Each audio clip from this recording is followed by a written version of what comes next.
بسم اللہ الرحمن الرحیم۔ حدیث نبوی صلی اللہ علیہ وآلہ وسلم۔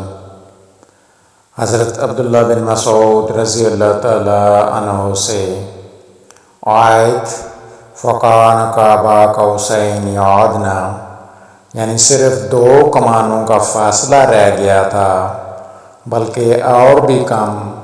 پھر اللہ نے اپنے بندہ پر وحی نازل کی، جو کچھ بھی نازل کیا سورہ نجم آیت نمبر 9 اور 10 کے متعلق بیان کیا کہ ہم سے حضرت عبداللہ بن مسعود رضی اللہ تعالیٰ عنہ نے بیان کیا کہ رسول اللہ صلی اللہ علیہ وآلہ وسلم نے جبرائیل علیہ السلام کو ان کی اصل صورت میں دیکھا تھا۔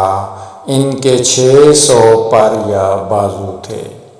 صحیح بخاری حدیث نمبر 4856۔